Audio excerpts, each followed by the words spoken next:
Roll the clip. Over. I don't know how else you would classify it. Police say 19-year-old Ariel Foster embezzled hundreds of thousands of dollars from her part-time job. Arrested Wednesday night in front of her dorm room at Lasell University, where she ran track. The teenager accused of shaking down this Lovisa at the Burlington Mall. The jewelry store lists most of their items for under $50. Burlington police say Foster was doing fake transactions, marking items up in price, then returning them for the original price while pocketing the difference in account of her own. Customers were never involved. She acted alone. Police say for 3 weeks in February, Foster made 8 fake transactions totaling more than $540,000. When I first saw the amount, I was surprised. I thought it was a mistake. Police say over the course of those 3 weeks, Foster spent $5,000 on a Louis Vuitton purse, $6,000 on plane tickets, and $20,000 for a hotel in Maui. Her shopping spree ended with the purchase of a Tesla for $35,000. Here it is, now in the custody of Burlington police.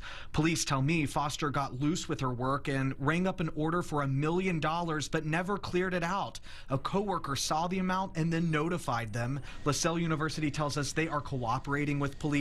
Yo, what's going on, my good people? Welcome back to Roll the Clip TV. I'm your host, Roberto. This young lady scammed this mall jewelry store out where I'm from, New Jersey. I think it's equivalent to what they call Claire's.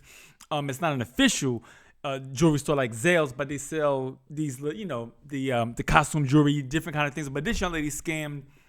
She swiped $500-something thousand from the store, and she was on her way when she got caught to running $1 million. And as I've been saying since, with all the different scams that we have been covering and looking into, every single time flexing on the gram gets everybody in trouble.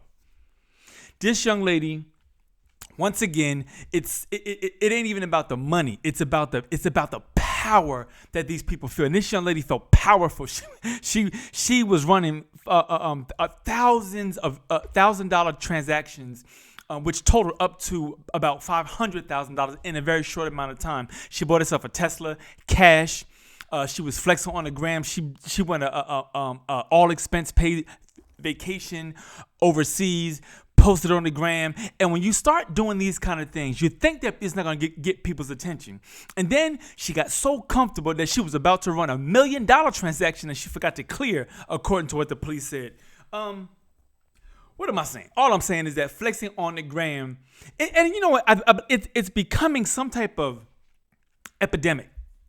We look at social media, not we as in me, and maybe not even you, but the large majority of society now, they look at social media, and so they buy in cars and they buy in houses and they're buying jewelry and they're going to get their hair done, nails done, or going to the gym to work out just to take a picture. Like in many of these cases, there's no substance to it. They're not trying to educate the public. They're not just trying to live their best life. They want to portray like they're living their best life to show that the world, hey, look, I have something that you don't. And greed will bring them down every single time. Every single time. I have no idea how these young people. I worked at McDonald's when I was a teenager, y'all. I don't know. I ain't know how to scam nobody. I ain't know how to process no transaction. But these kids are growing up with electronics and they're learning these sleight of the hand kind of scams, and they getting locked up for it. And so I pray for this young lady. This report is actually a couple months old, but I wanted to do it because I think it's really important for as parents that we realize that the things that our kids have access to, the power or some of the privileges that our kids are going to have access to as they grow older. And for those of you who have teenagers now, what they have access to now. I don't like Cash App. I like Cash App as an adult to deal with adult things. But what I don't like about Cash App, my brothers and sisters, is for a 9-year-old, for a 10-year-old, 12-year-old, 13-year-old, 16-year-old, when there's no accountability with money. Like, to just say, hey, can you call somebody, hey, can you send me $10, and a second later you get $10? My brothers and sisters, I don't like that.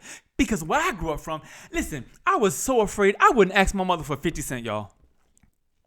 I remember one time I wanted a quarter to go down to the candy store to get myself some Tootsie Rolls. Because back then, a quarter, back in the 80s, The quarter, 25 cents could get you a ton of candy. You go down, we went down to Poppy's. Had a bunch of penny candy when candy was really 1 cent a penny. And I would walk away with a bag full of candy for 25 cents. And I remember one time going to ask my mother, can I have 25 cents? You would have thought I asked for $1 million damn. My mother looked at me, rolled her eyes. She said, boy, if you don't get out my goddamn face. That's what I'm saying, y'all. So we talk about Cash App, when we talk about there's no accountability and money being exchanged so fast, I see why some of these young people are hustling. They feel like, look, nobody caught me the first time, I'm going to swipe over 1,000. Or they didn't catch me, I did 2,000. This young lady did $500,000. Got caught because she forgot to clear $1 million transaction. This is a clear indication when flexing on the gram goes wrong. Yo, thank y'all for checking out Roller Clip TV. I'm your host, Roberto.